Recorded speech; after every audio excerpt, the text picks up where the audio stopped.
Here's your host, Dennis Rimmer.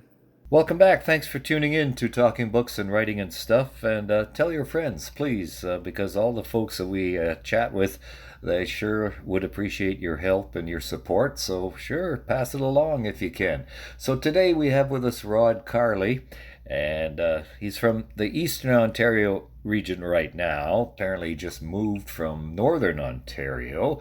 So, we're talking with Rod Carley about his latest book. It's RUFF, as in RUFF. So, Rod, thanks again for being with us. And first of all, RUFF is set in Shakespearean times. So, to kick things off, when did you first develop an interest in the Shakespeare kind of stuff? Oh, well, that goes way back. I think I've had a relationship with Shakespeare for almost 40 years and counting. And it kind of began in high school. And when I was introduced to the works of Shakespeare, I used to imagine, like, well, what would it be like to, date Rosalind, or discuss the universe with Hamlet, or maybe play squash with Prince Hal? Like, the characters, I know when I first encountered them, they really leapt off the pages like flesh and blood human beings. And I went to York University to study theater, and that's where I met my mentor, Neil Freeman. And he sparked in me interest in the first folio of Shakespeare, which came out in 1623, which was a setting of all the plays with the original punctuation and spellings, which later that got eradicated by modern editorial practice. But the original spellings and punctuation were clues to the actors and possibly what the tactics of their characters were, and all Elizabethan theater was a debate. They were arguing, trying to win a point. So the original text gave clues to that because these actors were rehearsing in a very short period of time. I always look at it kind of like, Saturday Night Live, you got 1 week to throw this hour and a half show together. It was quite similar with Shakespeare's plays. So I found that fascinating. It was kind of like, for me, Shakespearean paleontology. So I took that when I graduated, and I began looking at ways to take his works and do modern adaptations as a director. I had the good fortune to work at the Stratford Festival for 2 seasons as a resident assistant director, and I received their first inaugural Jean Gascon Director's Award for a young director of promise. And so I took that promise, and I went out and I began teaching how to act Shakespeare, working from the original manuscripts, and as well trying to find settings that were accessible for audiences today of all his works. And I continued doing that for a number of years, and I taught that in theater schools and a variety of places. And through that, when I began to shift over to writing novels, my second novel, KINMOUNT, is all about a down-and-out Shakespearean director who goes to a small rural community, a farming community called KINMOUNT, to direct a production of Romeo and Juliet. And everything that can go wrong does go wrong. And the poor guy finds himself the reluctant emissary of truth in a battleship between artistic integrity and censorship.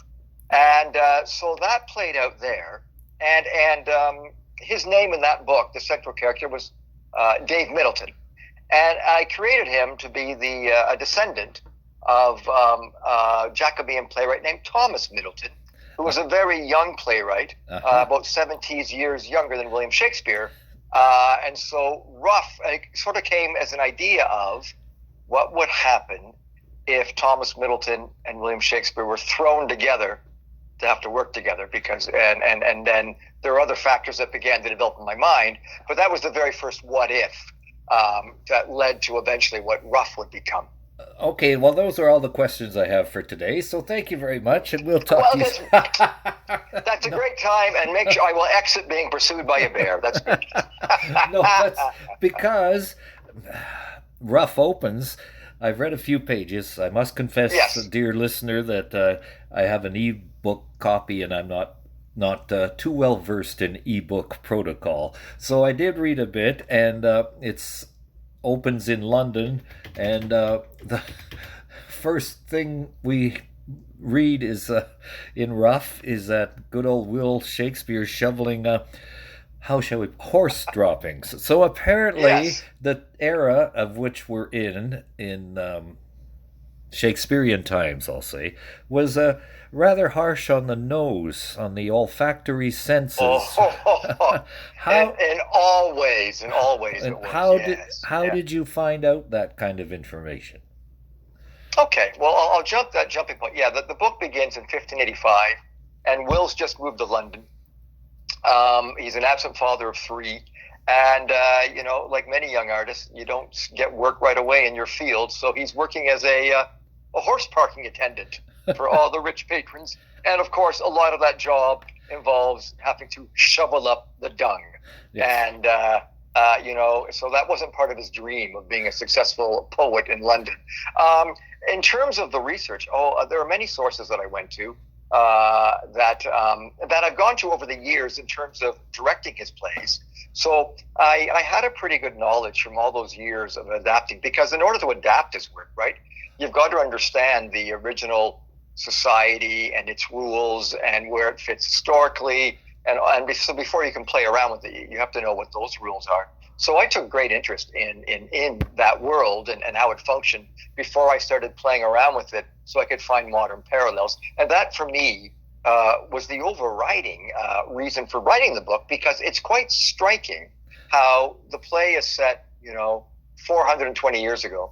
But the book, rather, RUFF is set that 420 years ago. But my intent in writing it was to write something that feels more modern than tomorrow, and to show that the book is rife with resonant, that the setting, the incidents that are happening in the book are happening right now, and that I think there's one of my favorite quotes is from Mark Twain, which is history doesn't repeat itself, but it often rhymes.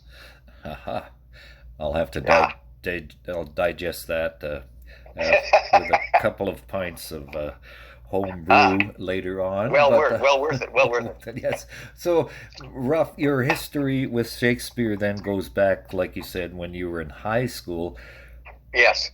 But from there, was there anything that, any sort of outside influences other than the mentor you mentioned that kept you at it? Because I've tried reading some Shakespeare and listening to watching plays, and most of the time I don't get it. So how come you get it and a lot of us don't? Okay. Well, okay. I got to tell you, there's nothing special or unique about me, I don't think. My first exposure was in high school when we would take bus trips to the Stratford Festival, right? Okay. And I remember one of the first shows I saw was Richard III with Brian Bedford and Maggie Smith. And I didn't understand what they were saying that well. I got the sense of the emotion, and it's almost like watching a foreign film. And when you're first watching it, you need the subtitles. But then once you get into it, eventually you're not using the subtitles because you're sort of understanding the nuance. So for me, initially, it was the great pageantry of these plays, and I was just, gobsmacked by them. And so when I began to read them in high school, it was very slow going for me. It took me, breaking down a line and discovering the image. And then when I started really working on them in university, like I say, my mentor, he really sparked this, scientific curiosity. So I really liked going in and tearing apart an image or looking about how a word might have changed. But it took a long time. But I didn't mind doing that. And so it just got a little easier over the years, like anything, like any muscle. The more you're using it, the easier it becomes. So it just became a lot easier for me to work with the language because I was, so engrossed in it. And other influences over the years. Well, there have been great productions that I've seen over the years. Some broadcast, out of England, but a lot in Canada and a lot at the Stratford Festival. And some really interesting takes on the work that have been quite fascinating. And then I've had the great fortune to work with some really amazing actors in this country. And that's inspiring, right? Because Shakespeare's plays aren't meant to be read. They're meant to be seen. They're meant to be listened to. I mean, in his day, you didn't talk about going to see a play. You talked about going to hear a play. And, we're a visual society now. We, imagine if we go to one of those, Marvel or DC, superhero movies. Yep. We can watch an action sequence, and there may be like 55 edits in a minute. We don't get a headache from watching that because we're accustomed to it. Imagine his world where they were used to hearing wit and wordplay much faster than we are. And today, the average young person can string together a sentence of maybe 8 to 10 words before they have to go or and or But if you go back to his day, imagine a young person being able to go for 70 words without a pause. So it's a different world. So you're getting in the sense of listening to language. So and any young people, when I was teaching Shakespeare, I always tell my students, you got to get up, you got to see it, because reading on the page is nothing like seeing what it's like in performance, and then you can go back and look at it on the page. So I think that helps a bit, and I think my own actual curiosity about outside of Shakespeare's poetry, I think why do we still care about him like 408 years after his death, Mm-hmm. And why is he still the most produced English playwright in the world? I think it's because of his uncanny understanding of human psychology. So that's what still keeps me going back. And you asked what renews my interest. It's that understanding. And as we age, you go back to the plays, well, they age with us, and there's new insights to be discovered all the time.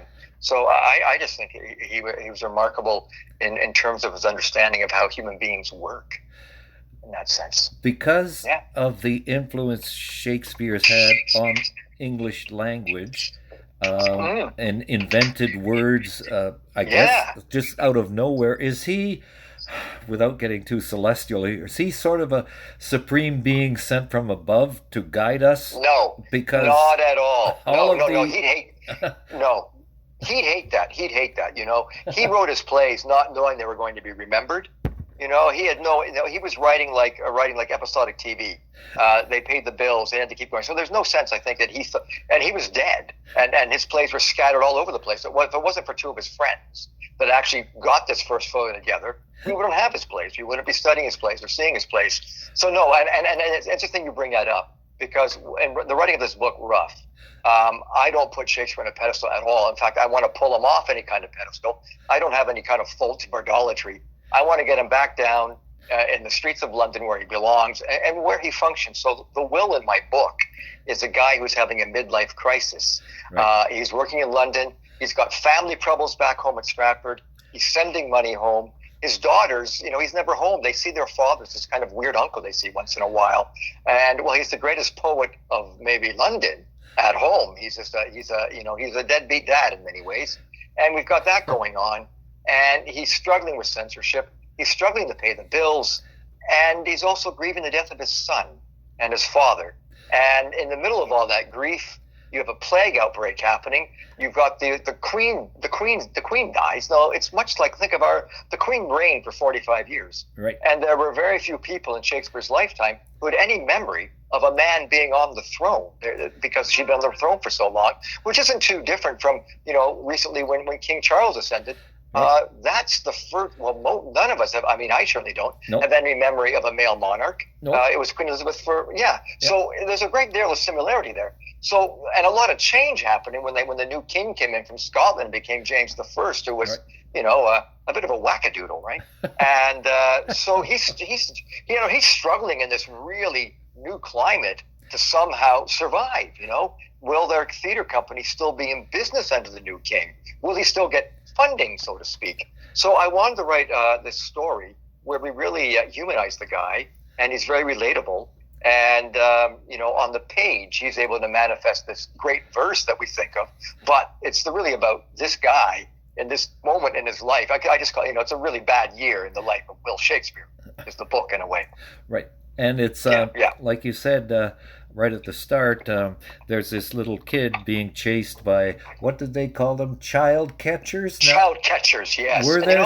That went on. There was the Queen. The Queen actually, it was made law that you could go and you could kidnap young boys off the street to make them choristers, in choirs and such, right? Yep. So some theater companies were then doing it to kidnap children to put in their theater companies, their boy companies, which wasn't what the decree was about.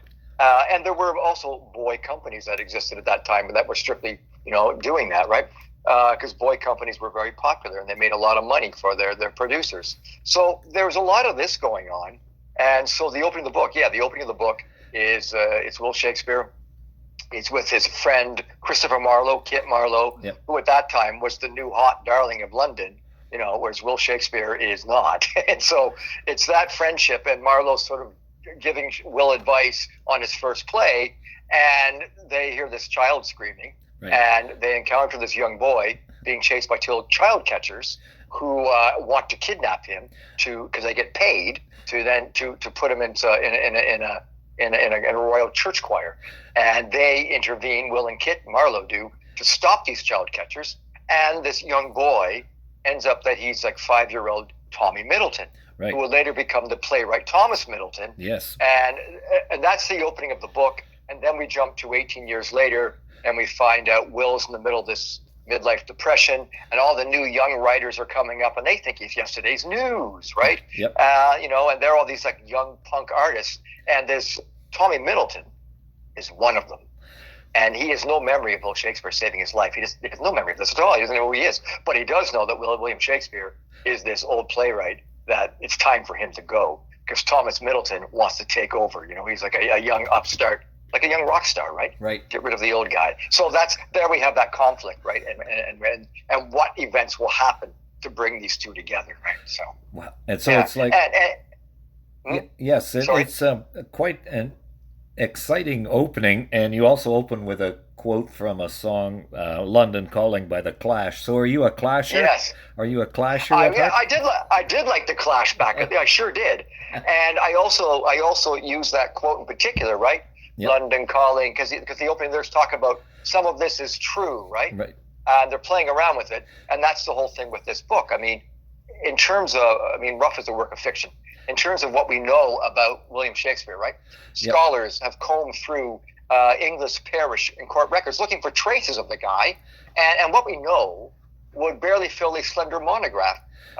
We've got maybe 12 first-hand sources. We got Shakespeare's christening, a marriage certificate, a death certificate, his children's birth, and baptismal records, and a few court records, and that's it. So it's amazing that volumes of books about Shakespeare fill libraries around the globe when we know very, very little about the man himself. But what's great about that is, in terms of me being a humorous, historical novelist, Yep. we work best when we're short on rations. and the rations at my disposal were very tasty. And just the kind of morsels that would nourish my empathetic comic imagination. So this work is entirely a work of fiction, using a few facts that existed, and me playing, going, well, what if? Right. And here's the story we tell, Yep. and how this all came to be, and it was great fun to write, and it is a humorous book, but it's also got a hit as well, because I do tackle some of the serious issues of his day. Yep. Are still the serious issues of our days. Like how we're dealing with fake news right now all the time, Yep. and deliberate misinformation. Well, Shakespeare's dog got more accurate information sniffing another dog's butt than the average Londoner got, right? And I don't think we're too far off right now ourselves, Pretty much.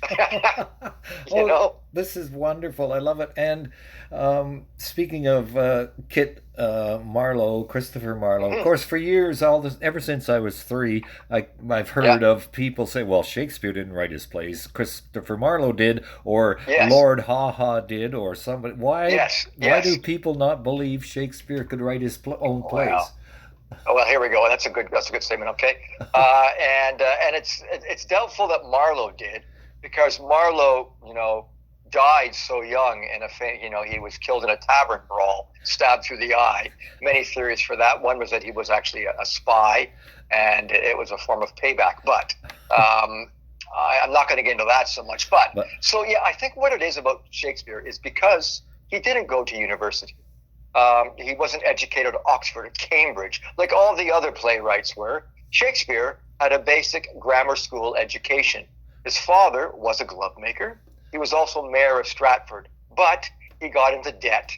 And in the end, his reputation suffered, and he was stripped of his duties of being mayor. He disgraced himself and his family.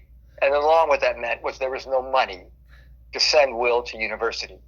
So there's a kind of like an arrogance there that supposes, well, if you have a grade school education, there's no way you would have access to the vocabulary that you have, or that you would know this much about how the English court works, or how Italy works, unless you were of the aristocracy to live within that world and also had the means to travel to Italy and all these other countries. Yeah. So that was a great part of it, about it, right? So there were theories that Francis Bacon wrote it, that maybe it was the Earl of Oxford that wrote it secretly, but because he was an earl, it would be scandalous if he wrote plays, so that they were tossed off to Shakespeare to create, a secret byline, for that, right? There's a movie called Anonymous, which is all about that. I like to think, because I myself, I grew up in Brockville, Ontario, which is a small community in the St. Lawrence River in Ontario, about an hour south of Ottawa, and I came from, with my own family, a strong working class background, and I worked hard and got myself to university, and then I began to study there, and I clicked with it, and so I'm very proud of my family roots and background, and so for me it's like, well, I don't see why not. Why can't Shakespeare be the author? He just was someone that happened to have a very gifted imagination, right, and there was abilities to research. So that's where the general reasoning why I think they say he couldn't have written these plays is because he only went to grammar school, and he didn't have the education. Well, lots of people I know are not. How can I put that? I won't say educated. They're smart, very different smarts than I have, and I think everybody has a talent, and it's just finding that talent and letting it blossom. Whether you're a brain surgeon or a car mechanic, you got to figure things out, and you got to be able to solve problems, and those are very exceptional intellectual skills of how to solve a problem. Why does your car make a noise?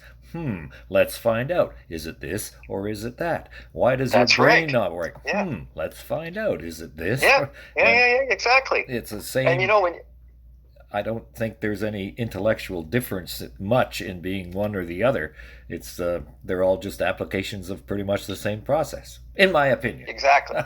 You know what? Well, I like what you said there, but I too agree. I think everyone has a talent, and sometimes we're lucky enough that we latch onto it young in our lives, right? And because I have certain friends that are still looking to see what that might be for themselves. But we all have it, and no talent is worthy. Is more, everything's equal, right? There's not one that's worthier than the other. But just finding that talent, and then I think once you figure it out, you kind of have an obligation in this life to use it. Right? Yeah. Because you're serving others with it, right? And a life that's meaningful is I think what it's all about while we're down here. And that's it. And the book is RUFF. We're talking with Rod Carley about it. And RUFF, RUFF. Now, the only thing I knew was that was a little collar that they had in those days. But there's other meanings to the word, right? Is that right? There sure is. Now, the RUFF, the collar, yes, it was sort of like I don't know how you describe it, like a frilly kind of like wagon wheel that went around your neck, right? and the silly thing was, and everyone looked ridiculous. It looked like your head was literally on this sort of platter that made of linen. But fashion, sometimes the wealthier you were, the bigger your ruff was. So could you imagine somebody wearing a ruff that was like the size of a car tire? You couldn't even get through the door with it. And during the plague, what they did was they invented these long spoons. So King James I would have like a little beef broth super stew, and he would put this 3-foot long spoon in it, right? And then so he could hold it, and the spoon can then go over top of his ruff, so he could get it in his mouth.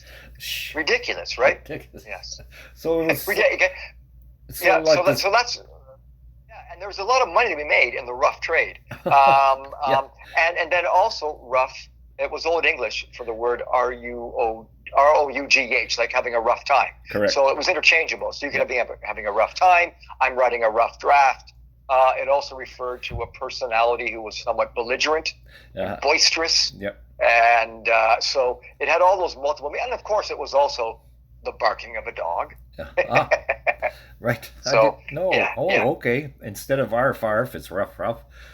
Ruff ruff. Oh, yeah, exactly. Oh, that's the dog in Dennis the Menace. Ruff. Yeah, rough. There you go. And Yeah. I wish that cartoon had never been invented, but that's beside the point. But so you're saying a rough is like the 16th century equivalent of having a Lamborghini? Is that kind of the way it was? Well, I would say more when you watch some of those ridiculous new fashions coming out on the runways of like Milan and Paris, right? Yeah. It was a really ridiculous fashion statement that was made, and more of a hindrance than anything. But it was actually created some ways because we're well, two things. Whereas we live with global warming, right, and we have these incredibly hot summers, and we're dealing with wildfires and the like. They had the Little Ice Age in Shakespeare's time, and it started in the 14th century and lasted into the 1700s. So it was unseasonably cold weather. So when you look at paintings of people in their wardrobe, there's lots of layers, very thick doublets, because everything was very, very cold. And the ruffs were then kind of used around their neck as a way to protect their necks in some weird way, as well as being a fashion statement. Yeah. And they thought it was this other way to help protect you from the plague, oddly enough, because that was also a terrifying issue to deal with was the regular plague outbreaks. Yep. And we certainly got our taste of it, with the pandemic recently. And the comparisons are quite apt. Now we're talking with Rod Carley. A couple more questions. First of all, Rod, sure. You've seen lots of obviously Shakespearean productions. Do you have any favorites who you think just completely nailed it actor-wise? Actor, actress, they're interchangeable in my mind. Wow. Okay. I'm going to begin with what is my favorite Shakespearean of all his work. I think my favorite work of his is King Lear. Right. I think it's the most in terms of the landscape it's working in, and in terms of what it deals with. It really matches human psychology coming out of World War II, when we realized, oh my gosh, we are completely capable of blowing up our species. And there begins to be doubt about the human race's ability to look after each other and even survive. And that play certainly is such a nihilistic look at the world, where there's a world without meaning and goodness is kind of eradicated. So I think it's a masterful piece of work, and it really relates to our modern times. I want to say that. So qualifying that, coming out of that, in terms of actual stage productions I've seen, I saw a brilliant Timon of Athens in 1991 at the Stratford Festival, directed by Michael Langham, starring Brian Bedford, and the intricacy of that direction and how that play moved and dealt with the themes. It has a lot of Learian themes in it. It was exceptional. More recently, I saw Call Him for Yours, Richard III, a couple seasons back, and I thought it was a masterful portrayal of that role, and the staging by Anthony Cimolino on that Patterson stage at Stratford was quite something. I saw a lot of wonderful productions in my youth when I was there in the 1970s during the Robin Phillips years, because he had a beautiful aesthetic, and in terms of how he understood the plays and staged them. Robert Lepage did a very, very interesting Coriolanus at Stratford a few summers ago, really incorporating a lot of visual film elements with the staging of the acting. Yeah, and there's a lot of new exciting work coming out all the time, especially a lot of new young directors and playing around and getting away from traditional casting, traditional settings, and new ways of getting inside the language, right? And Shakespeare's there for all sorts of new artists to take and rediscover and find their way into it.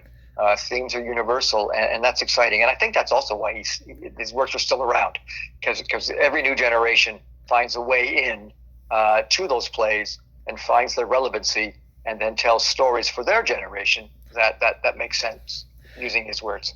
And RUFF is the book. What do you hope readers will take away or get from RUFF when they read it? Because everyone has to read it. That's my statement. Well, I sure hope so. I sure hope. Well, first off, I want everyone to have a great time reading it. And you don't have to be a lover of Shakespeare to read RUFF. If you are, all the better. But you don't have to, because there's enough in there. It's so the story comes first. I hope readers walk away. I want to entertain my reader. And I hope they're entertained all the way through. If they learn something along the way, that's fine. But I think I want readers to realize, wow, that living now isn't that different from 1604, and humanity is humanity is humanity. So that those similarities, I think, hopefully will strike the reader. I hope they have a lot of laughs along the way, and I think what I want them to see is that the world works best when we all come together in a sense of community, and we're not in this alone. We have to go at things together, right? And in terms of this story, for Shakespeare and his company, in order to survive, they've all got to come together to problem solve, to figure out how they're going to survive. And there's a line that Richard Burbage has in the book that he says, you got to cut the mold off the block of cheese and carry on. Right. Oh. And that's like how they talk about coming out after surviving another plague outbreak. And I think that it's a great story about that tenacity and the tenacity that we all have to overcome difficult times and dark times and keep on going. And that's what the human spirit's all about. And if the reader can take that away and have had a few good laughs along the way, and tell their friends about it and they read it, then that's terrific. That's great. And this was a terrific conversation. So Rod, Carley, talking about RUFF, RUFF. Again, thank you very much for an enjoyable few minutes. It went by too quickly. Well, it was my absolute pleasure. This has been great. Thank you for visiting with us today. This is Talking Books and Stuff with Dennis Rimmer. Contact him at dennis@talkingbooks.tk. Thank you, and may all the good news be yours. Oh, and don't forget to check out his book, The Great Canadian Notebook, available across Canada and at amazon.ca.